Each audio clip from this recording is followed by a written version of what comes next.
shirts.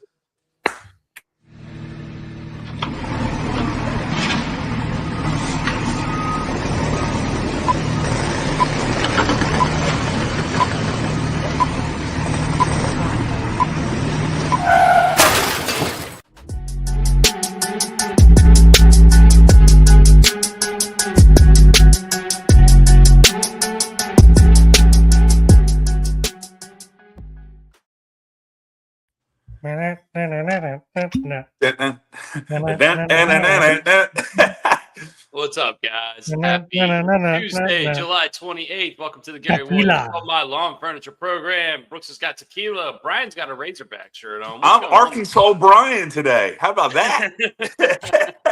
There's a pig on your shirt. Is that Heston Kjerstad on your shirt? Yeah, and I swing left-handed. How about that? Look at that. Yeah, a lot of interesting stuff to talk about today. I guess the most interesting thing that happened in the world of sports in the last week was a squirrel running onto the field. Oh, yeah. It took the whole ground crew like 20 minutes to get this thing off the We field. do need to talk about that because there is some precedent here. The last time this happened was whenever the St. Louis Cardinals, credit to Pigtown Sports, last time this happened was in a Cardinals versus somebody game, and they went on to win the World Series that year. Okay. Interesting. Just saying, it's happened before. Let's hope it happens again. It could happen. It could happen. Hey, it could happen. Ooh. That's strong. Ooh. I just saw more liquid going in. I thought you were pouring more tequila in there. Oh, that's strong. Pour more tequila in there. Just put myself down. We're coming off the Orioles win last night against Detroit. We kind of got hot early against Montero, and were able to put up some runs. Bradish didn't have his best start of the year. No. Didn't get help either. But didn't get a lot of help in the field either, like I was about to say. Jackson kind of booted a ball. Leody Taveras let a ball go by him in center field. A couple other instances. It seems like every Oriole game, there's some of them. We do lead the league in unearned runs given up. Is that good? By quite a bit, actually. And squirrels. Yeah, it's not great. It's not what we were looking for. But we're going to try to do our best. It was really frustrating the series against Atlanta because we lose 2 out of 3. It feels like we could have walked away with a sweep just as easily as we lost 2 out of these 3. Both of the games we lost were in extra innings. One of them, we had bases loaded, no outs, and we needed 1 run. Look, I'm not that game was frustrating, but I wasn't mad about it. I mean, good God, Gunnar Henderson smoked a ball. Yeah. And then it's just, talk about bad luck. Yeah, he looked like he was relatively safe, but also they called it out on the field. There's no way you can overturn it because they were going to overturn it. Like almost exactly a tie. So I saw, apparently I didn't see it because I just haven't been on Twitter that much recently. But good. Apparently there were good things to hear. Yeah, somebody's got to run the Twitter account, guys. But apparently there's people saying that why did he even have a lead? Why wasn't he just on first base? I was like, what are you talking about? What are you talking about? It's just bad luck. Those people don't watch baseball. I guess they do, but they don't watch baseball well. Well, they just have never played a competitive game in their life because they're like, oh, he should have just been on first base. Like, no, you're taught to be even and freeze on everything there. And it just so happened, line drive, taking him back to the base. It was just I guess in theory, right? Like if you only need 1 run and the winning run's on third base, the guy on first could just stand on first base. But I've never been taught that. Nobody's ever said that to me. You know what I mean? That's not something you really do. But just saying, we're moving into the future here. I'm just saying. I think from now on, if the lead runner you're just sitting on first and second. You know what? You mean nothing. With no I don't want you to stand on first. I actually want you to sit down on your ass on the base. Yeah, literally sit there. And then these would be the same people that when the guy doesn't get to second base quick enough, they're like, well, where was the secondary lead? Like shut the fuck up. Hey, come on. It just happened. It sucks. Yeah. But yeah, it's a little frustrating losing those games losing that series to Atlanta because once again it felt like we kind of outplayed them in the series. We missed their best pitcher in Sale. And there's your positive. We outplayed one of the best teams in the league. The one thing that really pissed me off about that Atlanta series was, why am I pitching to Matt Olson, who just hits a 3-run fucking dong? Yeah. That was the one thing where I was like, dude, intentionally walk him. You had a base open, and then you put them little numbers up. Yep, that's all you got to do. Hey, I don't understand why we pitched to Matt Olson. That's the one guy I didn't want to face in the lineup, period. Yeah. I agree. I tend to agree with you there as well. And look, I know it's revisionist history because he hit a 3-run home run. Okay, so but don't everyone that wants to judge me, totally fine. But I don't want to face Matt Olson. He's hit 15 3-run home runs this year. Regardless, if he pops up right there, I still have the same sentiment. I mean, exactly. I would say the exact same thing, like you said, Brooksy. If he grounded out, I'd still be like, why the fuck did we pitch to him anyway? Doesn't make any sense. I tend to totally agree with you guys. It's frustrating. Also, the decisions out of the bullpen late in the games have been frustrating. Albeit, I know it's personnel. We're kind of locked in to the personnel we have, but look, I said it in the group chat. I have zero confidence when Tyler Wells is on the mound in late innings, especially with the guy starting on second. He did end up getting out of it that day, and then Kittredge came in and gave up the 3-run dong. Kittredge has been struggling as of late, which is kind of nasty for his trade value. A lot of people thought he was going to be on the move for sure, and he still may be. But his trade value is probably not quite as high as it was before the break because his ERA is kind of skyrocketing a little bit here as of late.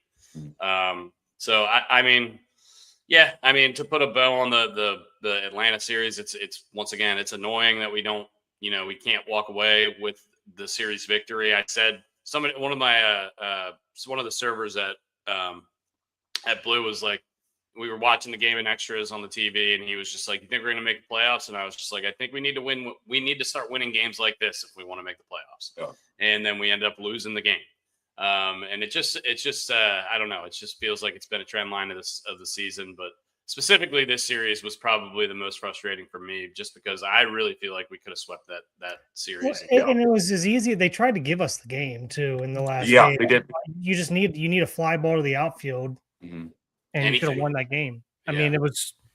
So that's bases loaded, no outs, in a 3-0 count. I mean, Jesus. I mean, this is it doesn't get much for real. I mean, like, this is a one pitch away from we're winning this game. Like, elevate and celebrate, baby. Elevate and celebrate. I love that. I never heard that. That's great. But we do get back in the win column last night though, against the Tigers and Montero. Like I said, 3 home runs. Hey, Antonio. We had home runs from Taveras, Cowser, and O'Neill. O'Neill was a pinch hit for Beavers in the 6th or 7th inning ish. And then, Jackson Holiday goes 4 for 5, which is nice. He's, by the way, in his last 15 games, hitting over 400. Yeah. So something to watch out for. If Jackson Holiday can start figuring it out, that's going to be a huge piece for our offense moving forward. Getting production out of anybody at the bottom of the lineup would be amazing, because especially when the rotating catchers come up, whoever it is, Trump, Huff, or whoever the fuck is back there, Wellington Castillo, they're automatic outs. They're automatic outs, dude. What are we back in the wild card? Are we 2 games back? 2. 2.5, I think. Somehow we lost 2 or 3 to Atlanta and picked up half. We're only 2. Well, it's because the Mariners are in a complete tailspin right now. And the other 2 teams that were behind in the wild card standings are the Astros and the Twins. The Red Sox have somehow jumped into the 2nd place in the wild card. They've got a 2-game lead over the Cleveland Guardians. So it's Yankees and Red Sox in the top 2 spots in the wild card. The Orioles are only 2 games out of there. So once again, potentially you could see 3 or 4 AL East teams. I don't think we're selling, guys. I think we're gonna do some minor buying, and then that's it. I think we're gonna do. That's the worst thing we could do is minor buying. I think we're gonna do minor selling and minor buying. Yeah, I don't think you're wrong. We're gonna Ward and Kittredge, and I think we'll try to get a couple other small pieces. Not saying you're wrong. I just think that's the worst thing they could do. Okay. Like, I need you to go bye. You're all in kind of situation. Yeah, Or all in or all out. Yeah, I mean, I feel like that's how you got to be anyway, no matter what. Like, you can't just sit here and pussyfoot around everything. You know what I mean? Don't half-ass two things, whole-ass one thing. Yeah, there you go. Yeah, there you go. I also there's some statements flowing that I've never heard before. I'm digging this today. This is that's great. A Parks and Rec quote. That's a. And I also don't. I mean, I don't want to see Leody Taveras in center field ever again this year. I don't want to see Tyler O'Neill on a field. Well, I mean, he has been hitting a lot better. Well, if we trade Taylor Ward, you're going to see a lot more Tyler O'Neill on the field. I think they would like to trade Tyler O'Neill and his big old contract and probably keep Taylor Ward, but I don't think that's going to be possible. So, put him into use. Like make him like a groundskeeper or something. Like, at least like make him do some work. He'd be more productive as a groundskeeper. He might strain his calf doing that. We might have to worry about it. Yeah, another IL-10 stint for him. I mean, it's all. I love. Like, I think he understands that he has not performed well, but he over the past couple weeks to a month, maybe probably 2 weeks, he's played a lot better. So I got to give him a little bit of credit. I will say, when he goes to the dugout, it seems like the guys really rally around him. It seems like he's got quite a following in the dugout. So I mean, kudos to him for that, for staying positive throughout what's been a struggle of a year and a half. Kudos for his teammates trying to pick him up. Agreed. And I don't know if you guys ever did get a chance to watch that show or the documentary Clubhouse about the Red Sox. Nah. When he was still in the Red Sox, like he seems like a decent dude. Like his wife is awesome. Like it tracks like his family and stuff a little bit here and there. He just comes off as a really, really good human being. So I know we sit here and I'm making fun of him baseball wise, but he's a good guy. Yeah. And I think, and like I said, I think he understands. And obviously, he is probably wants to do better than all of Birdland wants him to do better. You know what I mean? Yeah. So, that.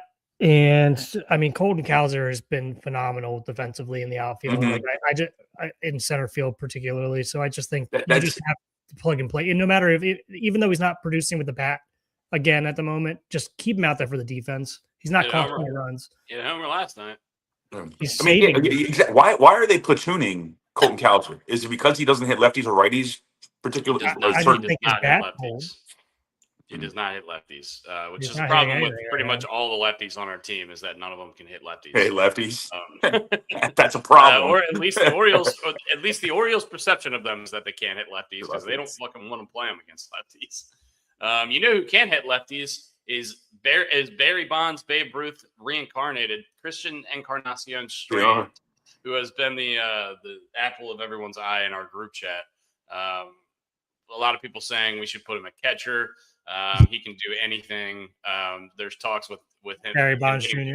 getting traded straight up for Roki Sasaki, Yamamoto, and Ohtani at the same time. Yeah, right now I think if the guy takes a poop, he's going to shit a gold bar, like according to our group chat. He went like 9 for 22 in that series against Atlanta. Since he joined the Orioles, I guess he's like 9 for 22. He's hitting well over 375, and he's just been fucking amazing. This is a guy that was kind of discarded by the Reds after having like I'd say pretty high expectations, and then kind of just didn't really live up to the hype, but has definitely been hot in his first couple games in Baltimore. I mean, the man wears rec specs, hits the shit out of the ball, and just has a great smile. I mean, what's not to like? The Reds really dropped the ball in this one. The whole series against Boston and Atlanta, I was just like, this guy just looks like Jose Bautista when you zoom out. And I'm like, did we just pick up like a 32-year-old late bloomer guy that's just going to come out and hit 50 dongs for us this year? God, Roughman Adornis comes out and cold cocks him in the side of the head. I don't know. People fall out of the sky and then get hot and then stay hot. Ryan O'Hearn did it for us. Why can't this guy? We'll see. I don't know. It'd be a lot of fun if he could stay hot. This feels like Jimmy hit parades. Oh, the Hitman, Jimmy the Hitman Hart. Hell yeah, Jimmy hit parade. Jimmy Paredes, number 38 in your hearts.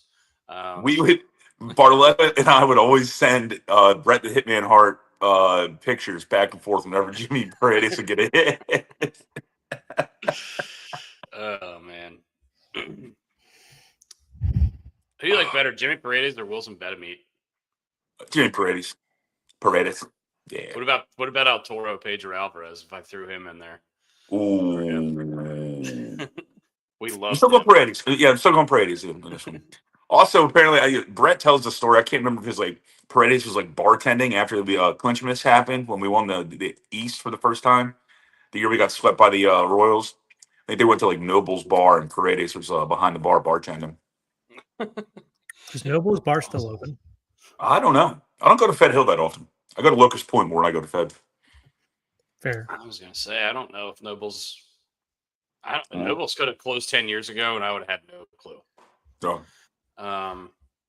Anyway, we've got Tigers again tonight and tomorrow night. Tomorrow morning, tomorrow afternoon.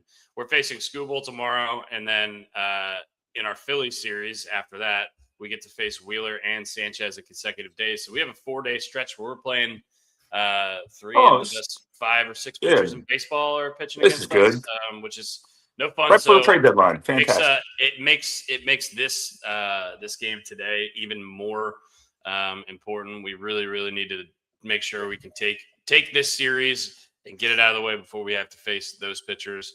Once again, we don't really know what's going to happen next week, and it's going to a lot of it's going to be dependent on how these last 2 series go. Who's on the bump tonight? Kramer? I'll find out in 1 second. Yeah, I think Kramer. But not only that, Detroit's right behind us. So yeah, they're a team that we need to win a series against. Yeah. We have Kramer tonight versus Melton, and then Rogers versus Scuba tomorrow. Brandon Young will be going in that first game against Philly. Their starter is TBD. And then Philly will have Christopher Sanchez and Zach Wheeler on the mound in those last 2 games. That'll be Baz versus Sanchez and Bradish versus Wheeler. That is a nightmare stretch. Yeah, that's gonna be tough. We do get them at home, thank goodness. If that means the ball goes just as fast in Philly as it does in Baltimore. It was nice. It was nice yesterday to see with Bradish not having his best stuff and the defense doing what the defense does. Having the bats kind of pick it up a little bit and pick up the slack. So it'd be nice if we could put everything together at once. I feel like we've said that for 1.5 years now. Yeah, we really have. 2 years now. Yeah. So 2 games out of the wild card. If you're Brooks or your gut is we're selling or buying. I just think we have to buy. I think again for him, Elias to keep his job, and the American League the way that it is, everything's lining up to be buyers. Buyers.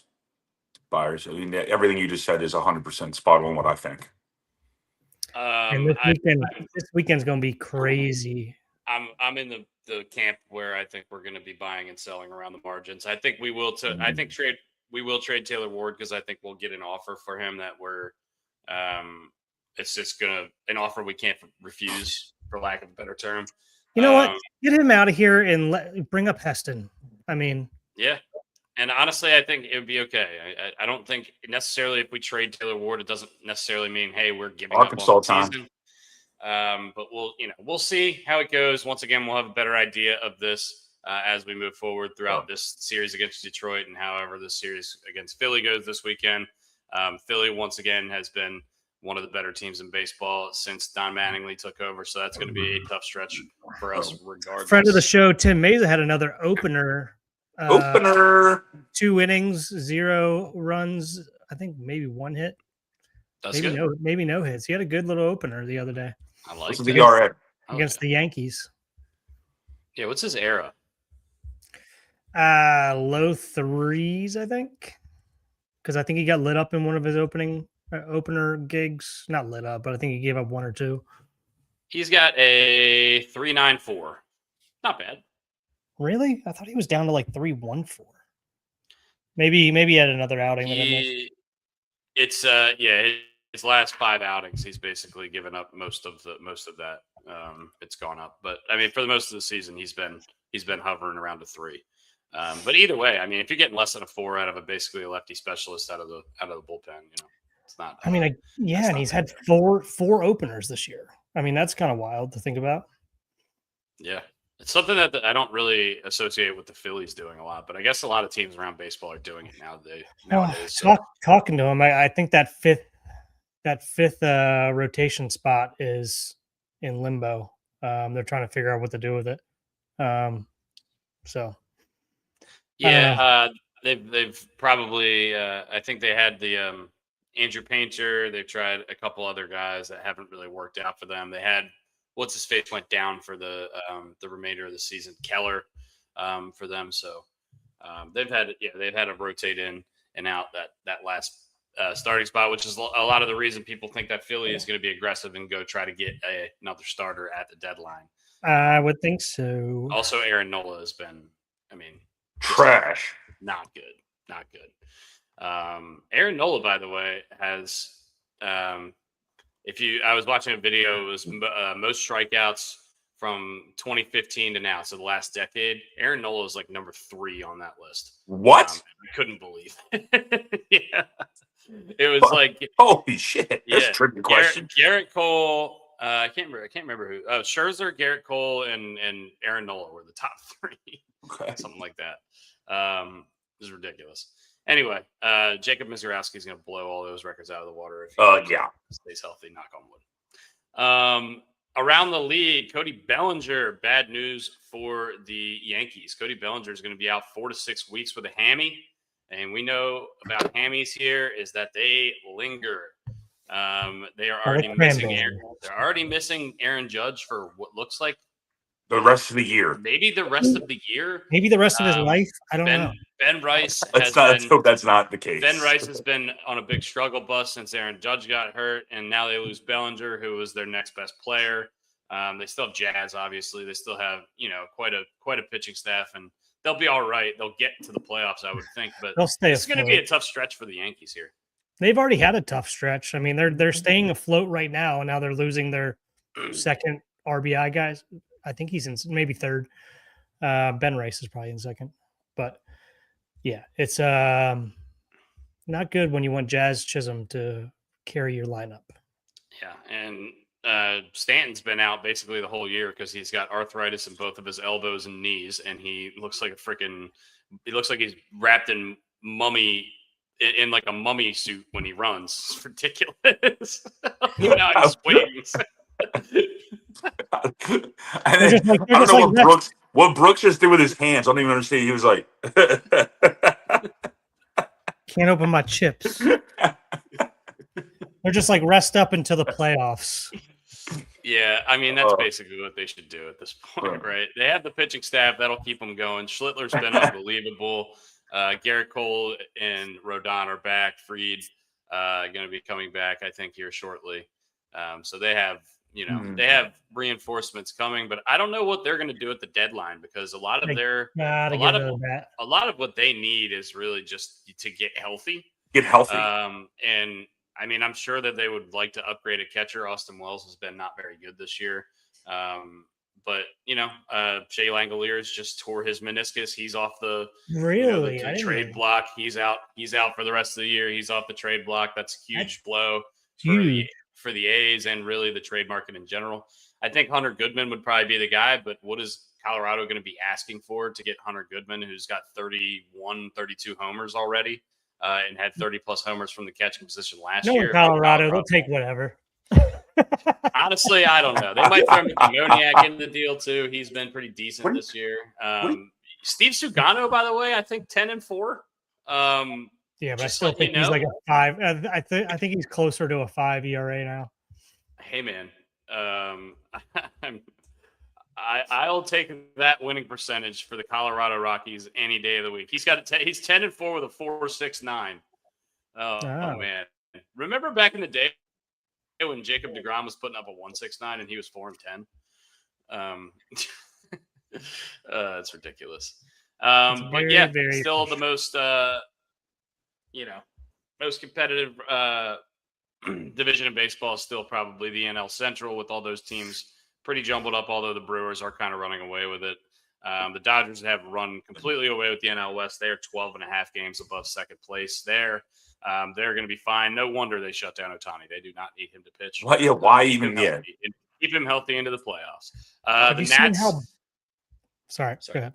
No, good. The Nats are staying afloat.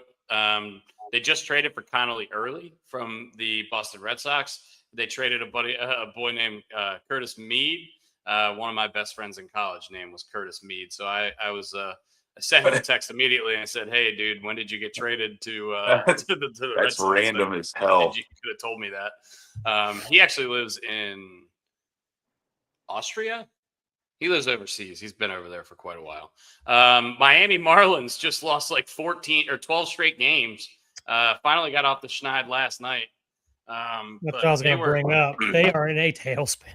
They are one game now below 500 after being like right in the wild card picture for most of the year. They've been really great. So that's a complete tailspin. Their coach came out and said it was like the Odyssey. Just a lot of trials and tribulations on the road to getting back. That's what their coach said. Yeah. On top of that, on top of the 12-game losing streak, I think their AAA team went on a 10-game losing streak at the same time. Jeez. So just real rough for the Marlins organization. A couple weeks. Pretty tough stuff there. The Nats, however, have gotten. Since the All-Star break, C.J. Abrams has been the best hitter in baseball. He's got like a 1.7 OPS or something like that. He's got 7 home runs in the last 2 weeks. James Wood also passed 30 home runs already, and he's also gonna steal 30 or 35 bases this year. He's also got the most walks in the league. Really awesome young. If you look at the OPSs, top OPSs in the National League, the top 3 are James Wood, C.J. Abrams, and Juan Soto. If you don't remember, Juan Soto was traded for James Wood and C.J. Abrams. Wow. So yeah, it's kind of funny how that worked out, but these dudes are definitely hot, and the Nats are kind of in the same boat the Orioles are. Do we want to push it? Do we want to buy, or is C.J. Abrams, on the table and we're gonna stay in the rebuild? Who knows?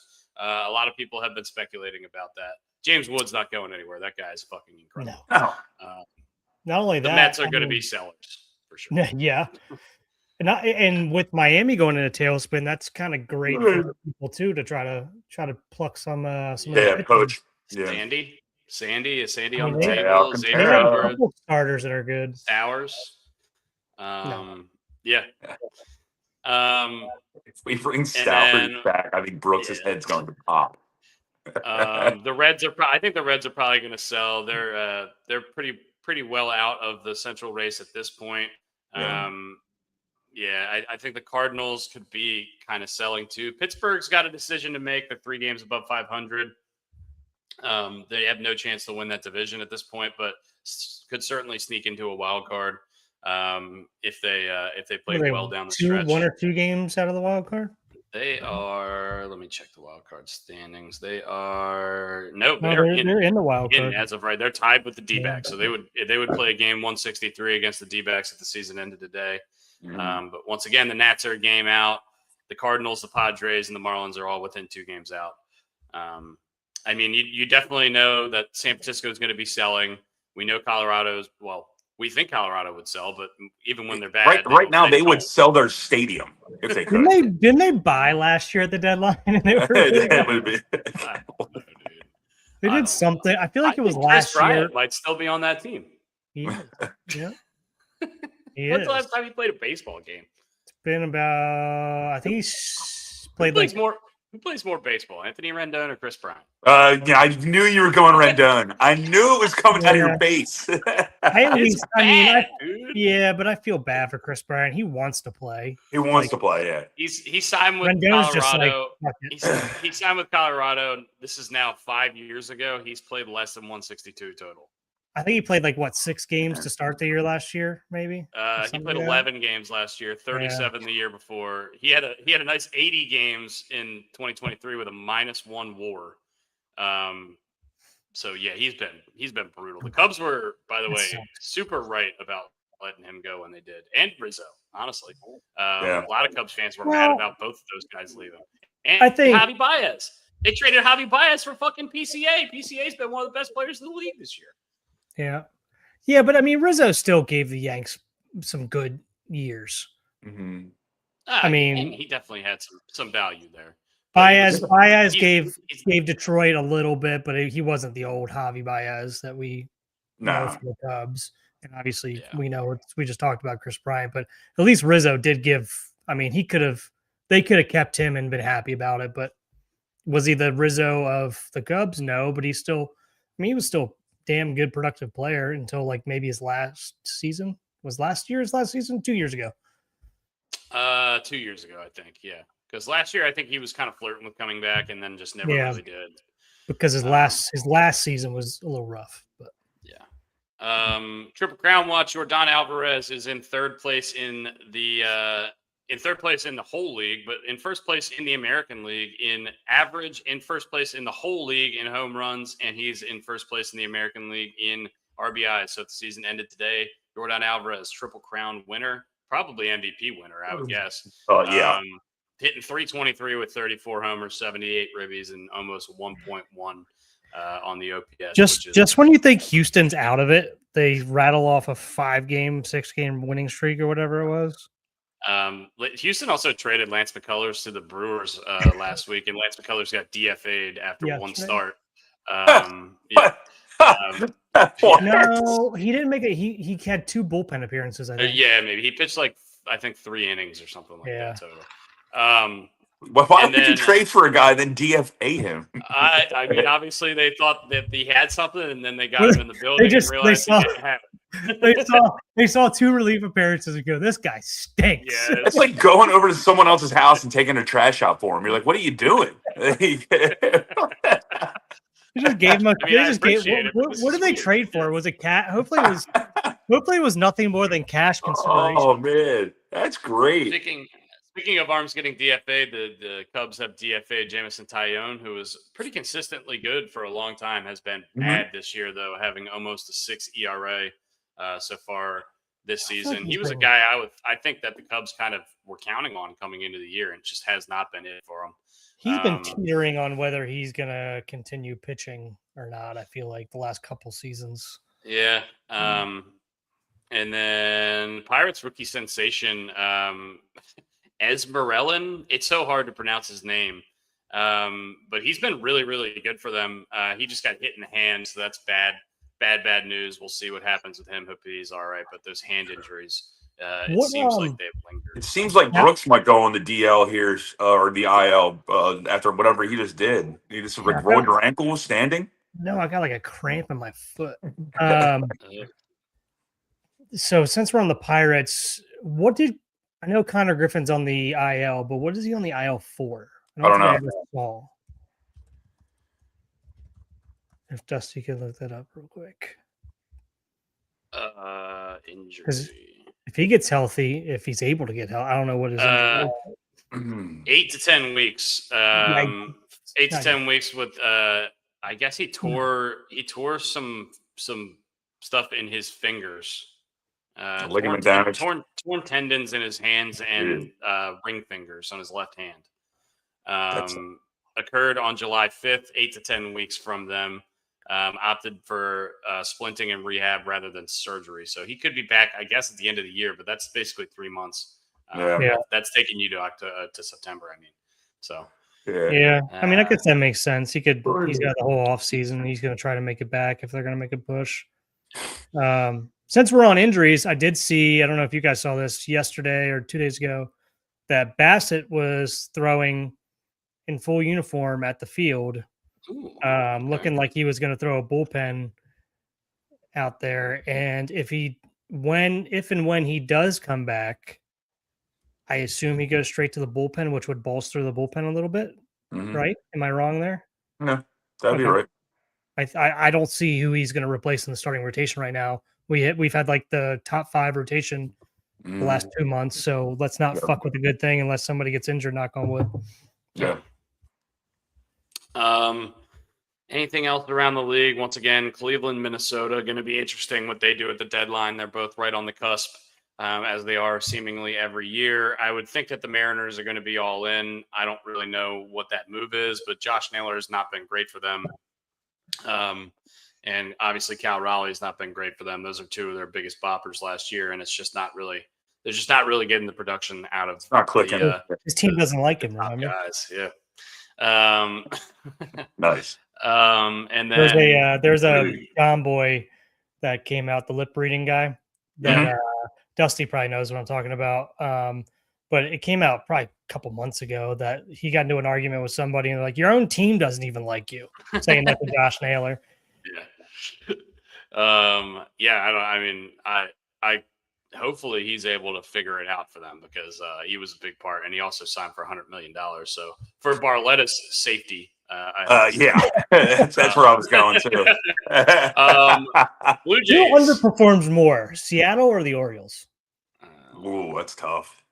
I mean, Seattle's never won, but no, I just mean as of the last couple years, I feel like both teams are expected to be better. Seattle was they were 1 game away from the World Series last year, but you're right. That's the point. Fair. They finally got over the hump last year a little bit.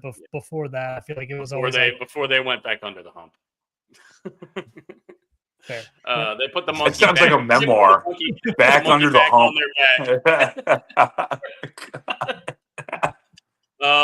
Toronto Blue Jays are now 9 games below 500 and are almost certainly going to be, I would think, selling at the deadline or probably standing pat. They're definitely not going to be buying. They ain't going to trade with us. They're not going to trade with us unless they want to trade us Toady Taters for a bag of peanuts. Nope. No. I don't think we would do it, honestly. I think I have to have value. No, I don't want that contract right now. Don't bring that hex on us. All right. But yeah, I think that's Tigers, Blue Jays sitting down there at the bottom, and Royals sitting down there at the bottom of the American League. It's just kind of jarring to look at. A lot of people thought that those could be the 3 division winners, and they're we're talking about how much the Orioles are struggling this year. All 3 of those teams are below the Orioles in the standings. Yeah, but also on the flip side of, we're talking about the Blue Jays not performing. Toot my own horn, called that. But there's 5 American League teams above 500, and 3 of them are in the AL East right now. Hopefully 4 here soon. If hopefully if the Orange team can continue. The Orange team. I shouldn't say continue. Can get their shit together. So. Interesting little factoid I heard on Talking Baseball this week, which I didn't really know. So we traded Brian Baker to the Devil Rays. We got a first-round pick back, 37th overall compensatory pick. We used that pick to take Slater DeBrun. That is a name. There is a name right there, my friend. We traded him and 2 other players and another and then him, Caden Bodine, Austin Overn, and a competitive balance pick back to the Rays for Shane Baz. Mm-hmm. So we traded Brian Baker and 2 prospects and a first-round pick for Shane Baz. That's basically what we did. And we also just signed Shane Baz to 5 years. With a great, I gotta say, great salary, not much. These extensions, we talked about it last time. These extensions that Elias has gotten these guys to agree to have been chef's kiss. Oh yeah. Good. And yeah, I just if we can just get Tyler. If we can get Rogers signed here soon, because everything he says, he wants to be here. He's literally screaming. It seems like everybody's coming out, also, including him, saying like, "I want to sign here." Yeah. One week from today, we're going to be doing a recap for the trade deadline, and I have a feeling that Brooks is going to be upset because I could see Rogers going on the move as well. I don't know. Maybe it won't happen. Brian Baker, by the way, probably the best reliever in the American League. 28 saves, has a 1.56 with a 0.8 whip. Tough pill to swallow. Can I do another I told you so? Tough pill to swallow. Yeah, him and Cade Smith have been in lockstep. There we go.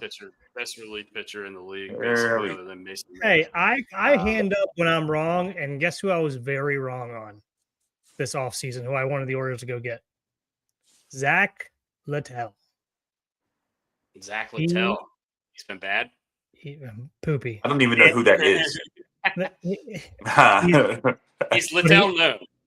Yeah. All right, that was stupid. But also, I also wanted them to try to trade for instead of going after Sanchez. I mean, not Sanchez, Peralta. Flores. Oh. I wanted them to go after Woodruff, who I believe I just saw that his year might be over. So. Yeah, really unfortunate for him. Every time he pitches, he's amazing, but he just cannot pitch. The last time. Yeah. So I was wrong about this for sure. Interested to see what Houston does specifically with Josh Hader, who they're paying a ton of money to, and probably, I don't really know what they're looking to do in the next few years if they're going to go into like a soft rebuild, but they still have Jordan, who's trying to win the Triple Crown. It doesn't seem like they're going to make the playoffs this year, but Hader just came back from injury, and he's been lighting it up. So I'm sure they're going to be getting calls for him. I mean, you say that, but they're a half game in front of us in the wild card. It's true. It's true. And maybe that's, I'm trying to be more realistic, trying to be less optimistic about the Orioles, because then my heart won't be ripped out as hard when we end up selling everyone. Which, once again, I have a sneaking suspicion is going to happen. There's just, we sit here and say all this stuff, but if you like take a step back and look at it, I have no fucking clue what they're going to do right now. And I don't know. I don't know how they do either. I agree with both of them. I don't think there's anybody who can say, like, they have to sit here and say, like, okay, if we win X amount of games in the next week, then we can do this, then we can buy, or vice versa, right? I just, it is so fucking up in the air right now. I have no fucking clue. But I mean, if I'm guessing, like I said, me and Brian are playing optimist here. They have a good week, they should buy. I mean, hey, we've got 5 games before signs up. What was our record in July right now is very good, I believe. I think so. I think we're playing 800 baseball. That's good baseball. That's great baseball. Yeah, but once again, like we said, we've got 5 games until the deadline. 3 of those 5 games are against 3 of the best 5 pitchers in the league. So hopefully we're able to get at least one of them, if not 2 of them. Sanchez has been struggling his last few starts. Maybe we'll be able to get to him. Skubal, his last start, looked like he was a man possessed. I do not want to touch him with a 10-foot pole, and I don't think we will. No, I don't think we will either. Yeah. All right, let's flip over now.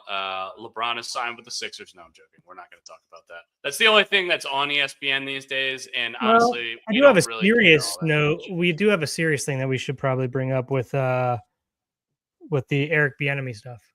Yeah. I read the headline, so if you guys want to fill in, please. Eric Bieniemy is if you don't know, the offensive coordinator for the Chiefs. Apparently he was not at practice yesterday, and they found out that his son shot his wife in their home. His wife is fine, in stable condition, although I do think she had some serious injuries. I guess their son is in custody. I would say she got shot. Yeah. I don't know. I don't know if it was a big domestic or if they've released any of those details or anything, but it's a super, super weird situation, obviously. It was in Virginia. Is it his, like, is the mom, was that the son's mother, or is it like from a previous marriage? Okay. No, it was their son. Yeah. All right. Well, at least the way they're writing it sounds like it was, yeah. All right. So the son shot his mom. Mm-hmm. Yeah. Jesus. Yeah. Why do all these bad things happen around Andy Reid? I know. I mean, God, I forget the player that shot himself with the Chiefs in the parking lot. Was it a player or a coach?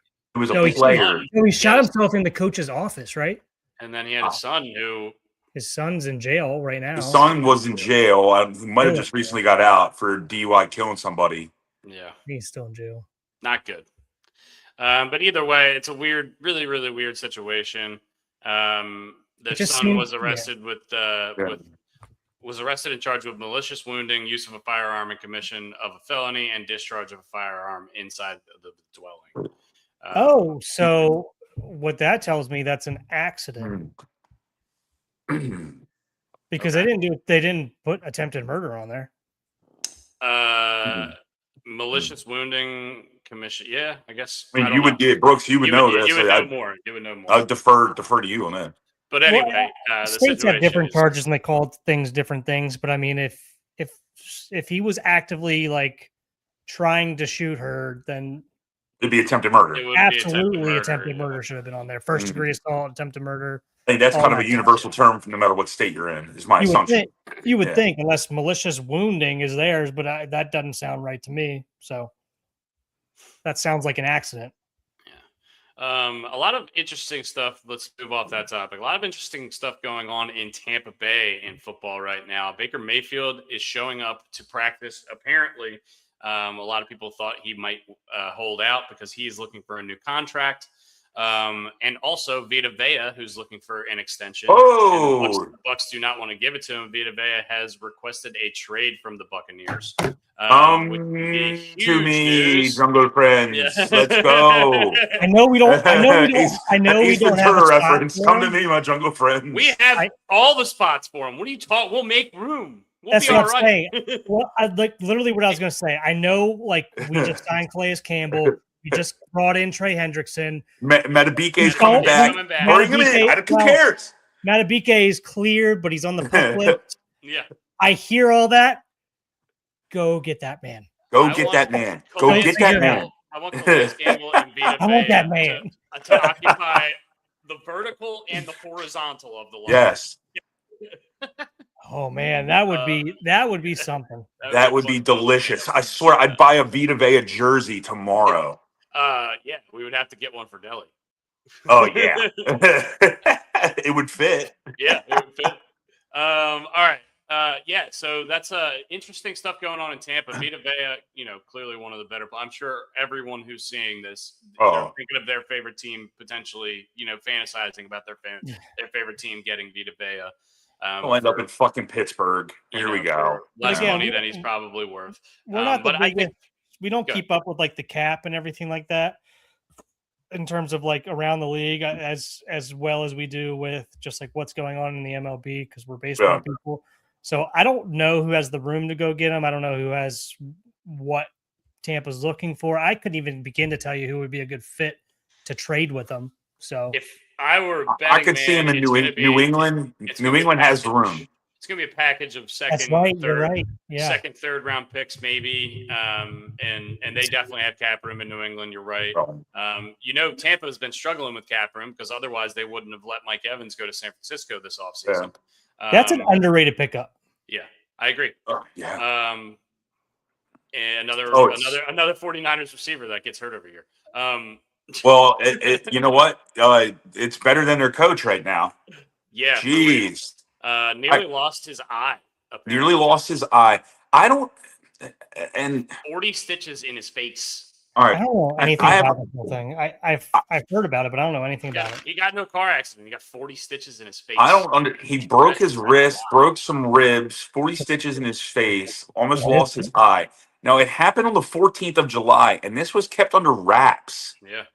Now, I don't understand. And look, I'm not insinuating anything, but why was this not like public knowledge? Because, I mean, between like police reports and hospital stuff and the way the NFL is, all these stupid insiders, how did no one know about this? Well, good on them for keeping shit under wraps. I'm totally fine with it. You've got a strong circle around you. Yeah. I assume they knew it was going to come out eventually, so maybe they just wanted to, keep it quiet as much as possible for the family. Do you guys know anything about the story at all? No, that's what I'm kind of asking. Very, very hush hush kind of. That's what. What? Uh-oh. Yeah, buddy. That's Arkansas Brian for you. Arkansas Brian. But yeah, anyway, I just haven't. I've only the accident was near his home, and he hit an SUV. That's all that it says, really. Right. So he hit the SUV. Or they collided. He collided with an SUV in Palo Alto. It said no alcohol or drugs were involved. That was part of the police report. Maybe they were honestly worried about his well-being, and they didn't want to come out with anything until they had further details about how he was doing. Because apparently it's pretty serious stuff. So and look, Chris Sims is one of his best friends, and I don't know if you guys watch Pro Football Talk or whatever, but Chris Sims does a pretty good job, and they were on vacation together. Because this is like the off season for the NFL in terms of it's like the dead period before training camp starts. They were on vacation together, so this had to have occurred right after they got back from vacation.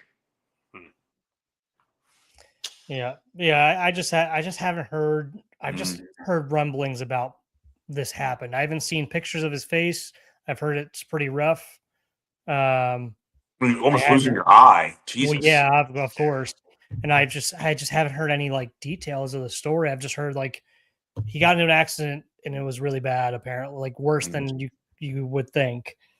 So, and it just seems like it was only him. It wasn't his family, which is good. I mean, great. Glad it was. I hate to say this. Glad it was just him, not anybody else in the vehicle. Well, yeah, always. This is an interesting question that Randy has here. Since the Ravens have let go of Pavia, who's going to pick him up? I mean, somebody's going to give him a shot at least a practice squad somewhere. I think he's going to go. He's going to go to the CFL. Think so? He was drafted in the CFL draft. His rights are owned by a CFL team. I don't know the teams well enough, but his rights are owned by a CFL team.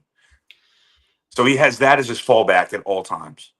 Okay. I would be surprised if he ended up being a factor in the NFL at all. So I don't know. I'm not super confident in his abilities, and I also. What do you mean? His mentor's Johnny Manziel. Oh man! Well, then he'll be in a celebrity boxing match. Everything's coming up Pavia right now.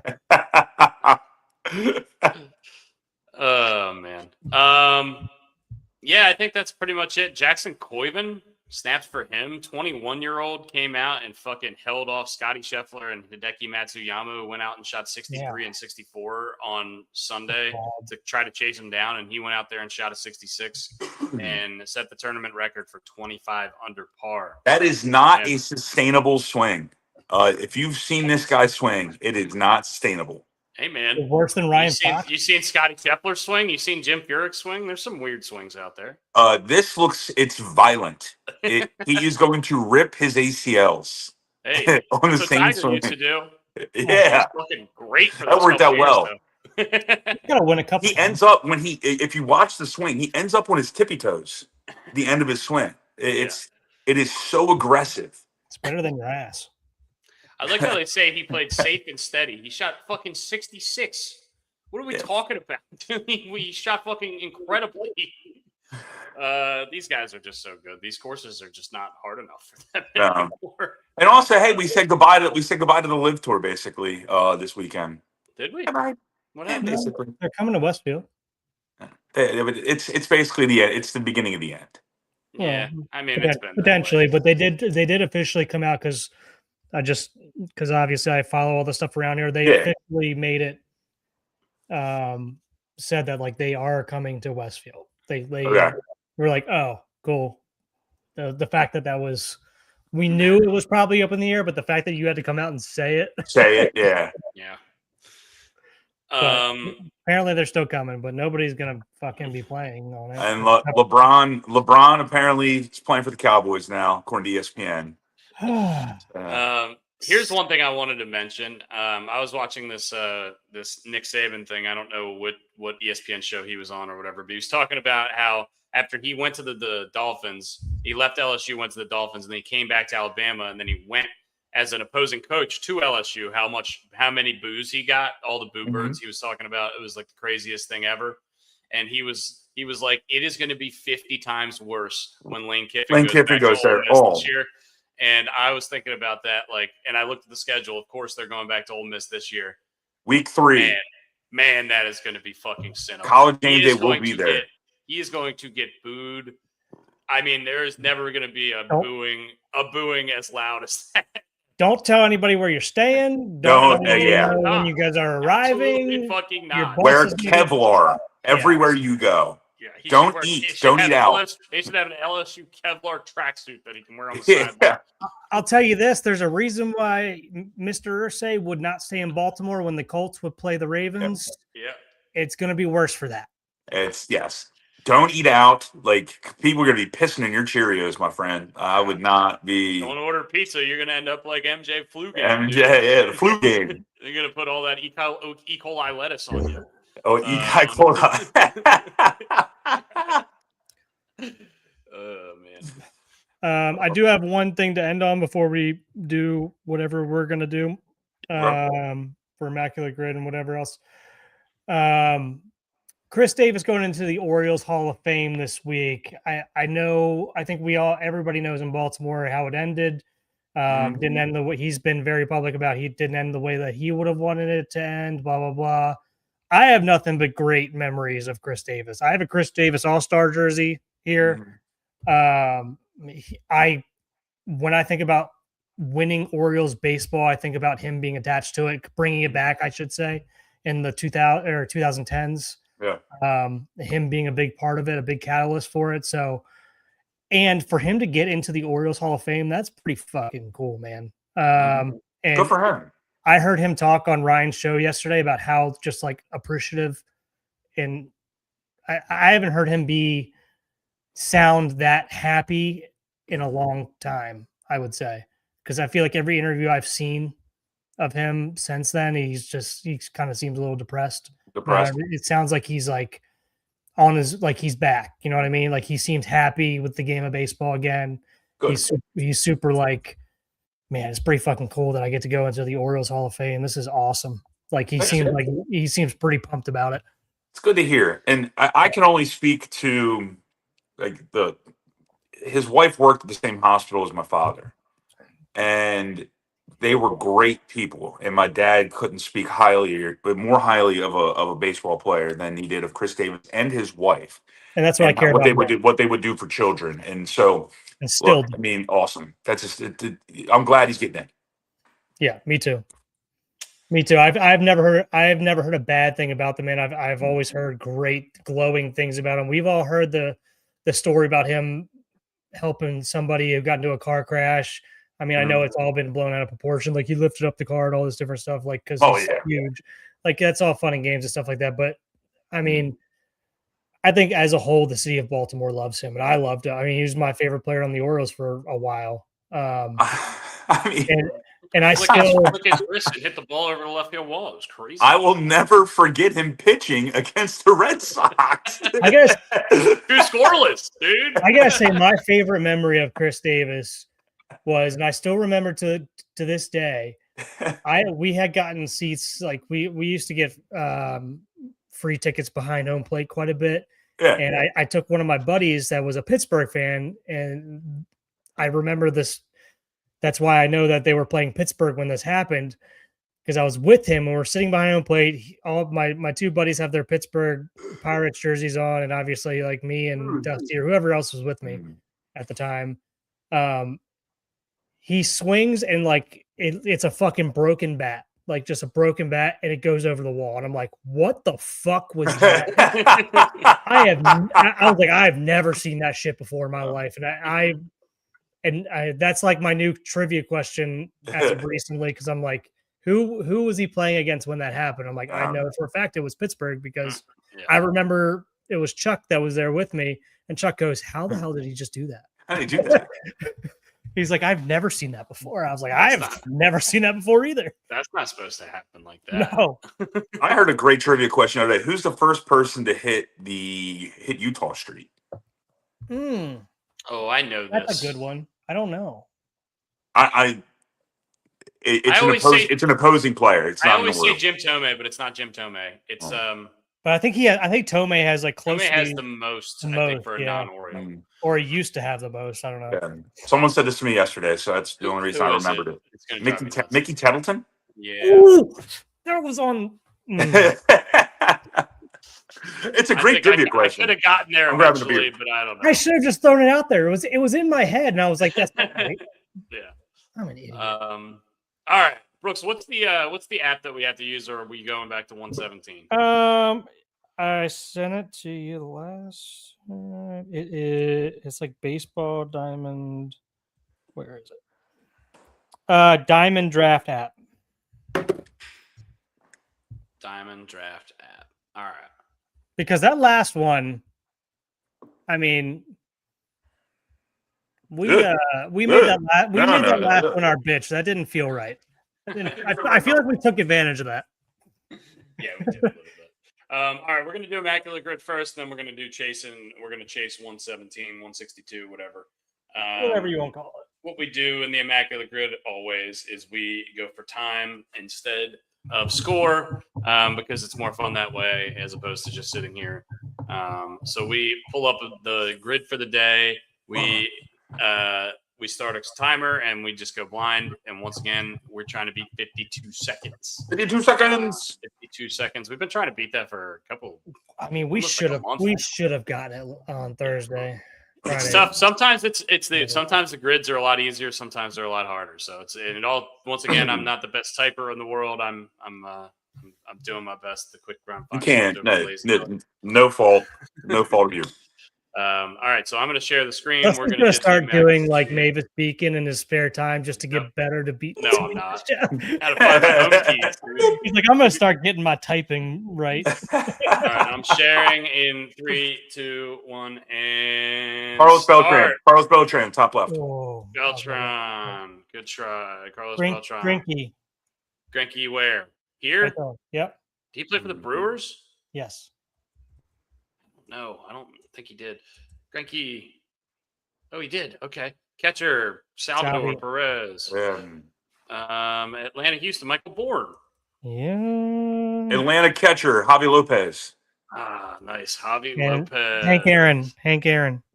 Oh, yeah. Hank Aaron. Henry Aaron. Randy Johnson. Yep. Brewers, San Francisco. Catcher for the San Francisco, Benji Molina. Come on.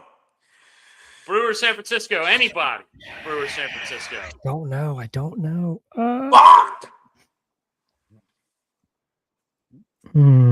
This is going to be it for us.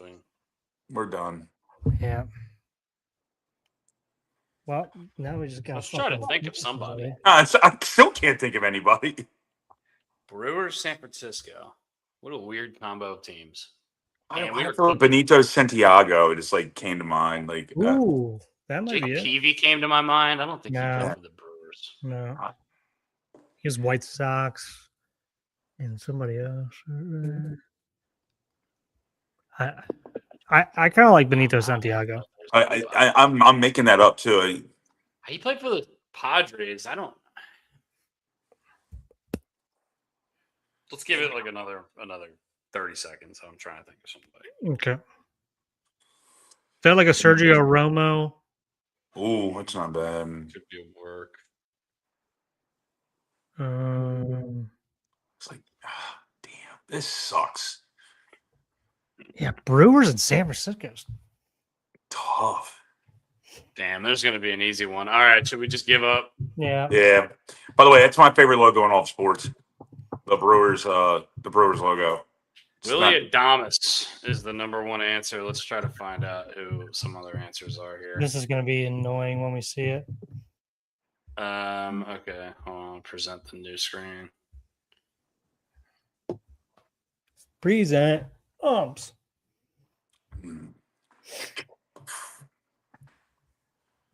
It's so that they can take you to this page. Oh, fucking Andrew McCutchen. Ray Durham. We're getting into the Ray Durham. Jeez. Nori Aoki. Luis Brinson. Rob Deere. Royce. Why is Rob Beck? Tell me Rob Beck is one of them. Oh, LaTroy Hawkins.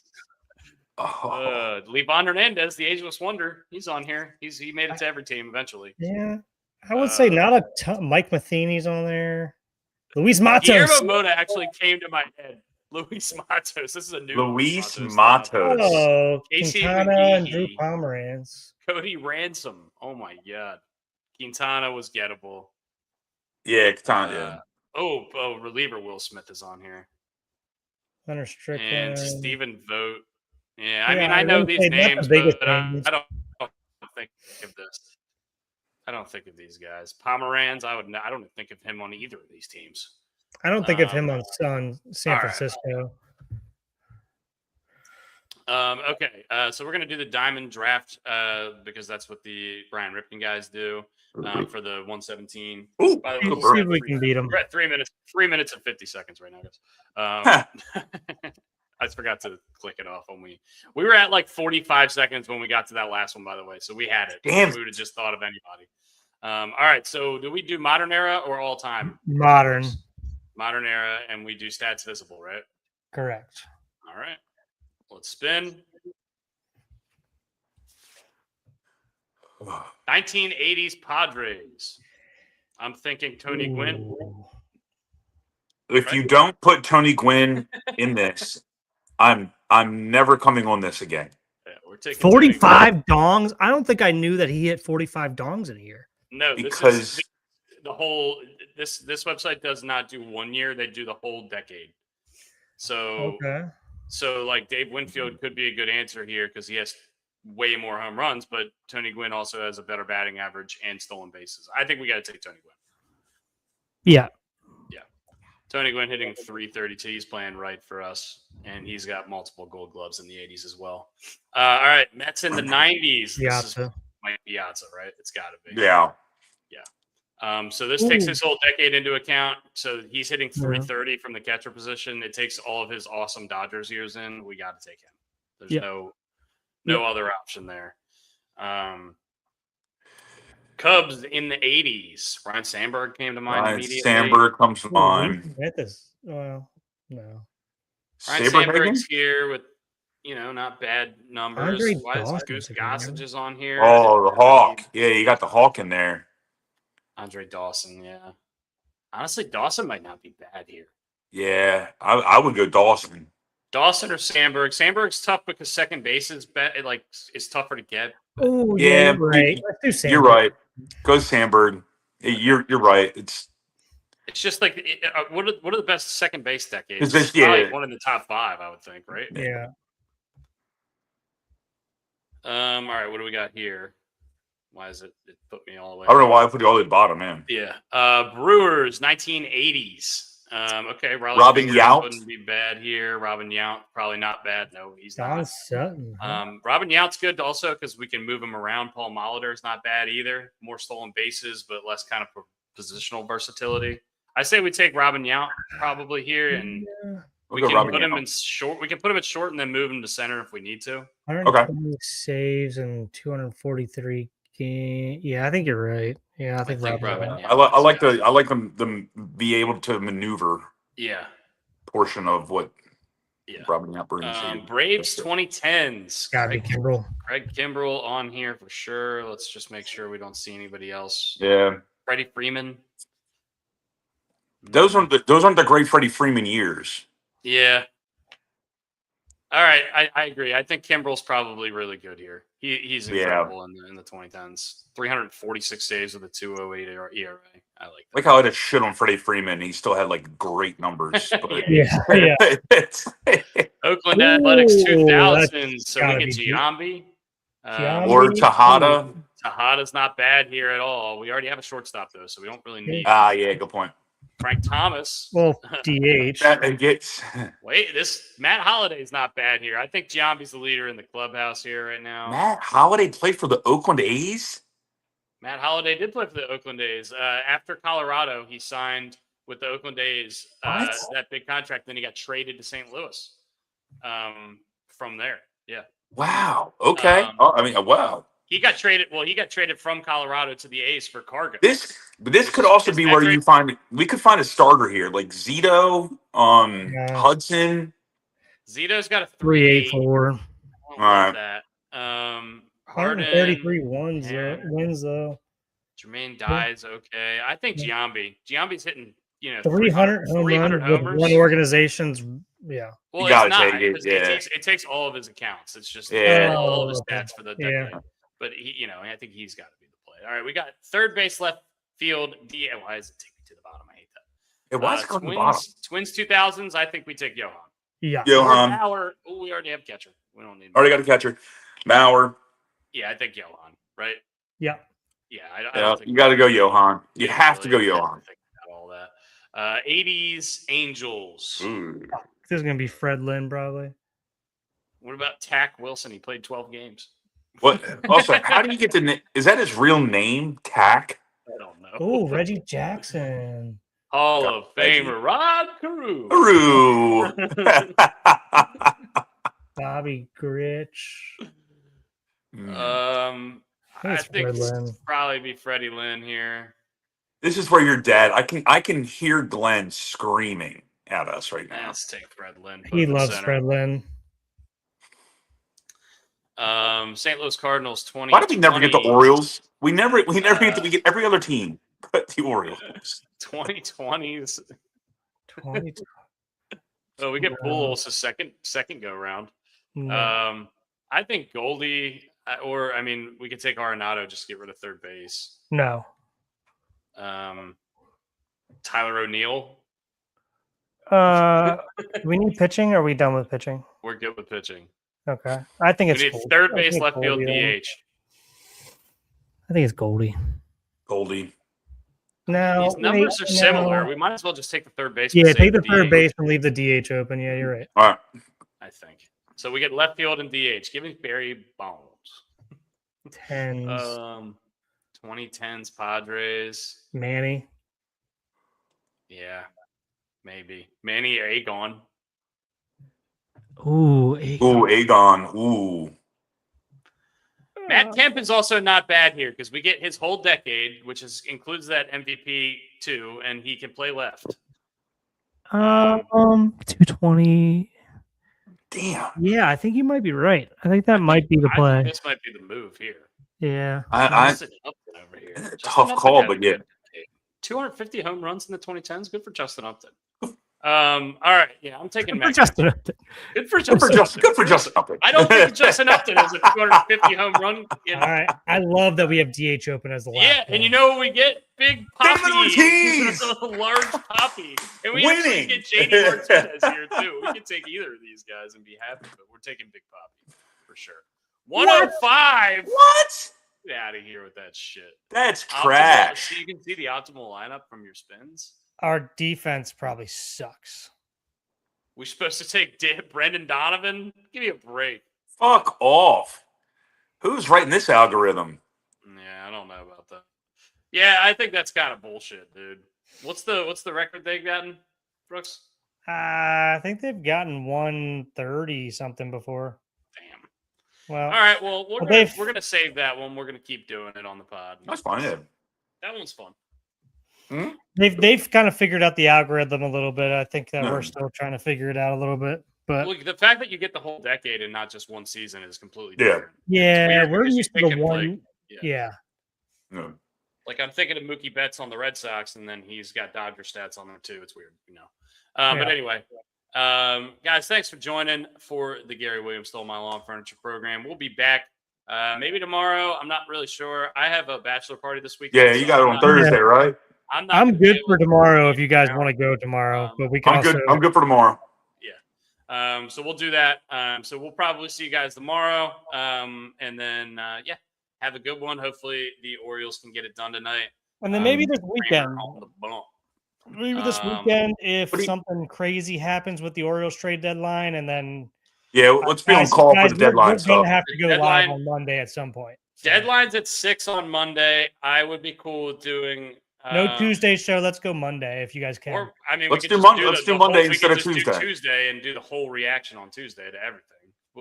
we'll see. We'll figure it out, but we'll let you guys know. We'll probably go tomorrow and we'll hash out all these details and we'll figure it out. You guys know. All right. Anyway, well, what time tomorrow? You gonna do 11:30 again? Cool with me. All right. Okay. I work at 3:30. I think tomorrow. So. All right, boys. All right. We'll see you. We love you. Love it. See you. It's all Brian.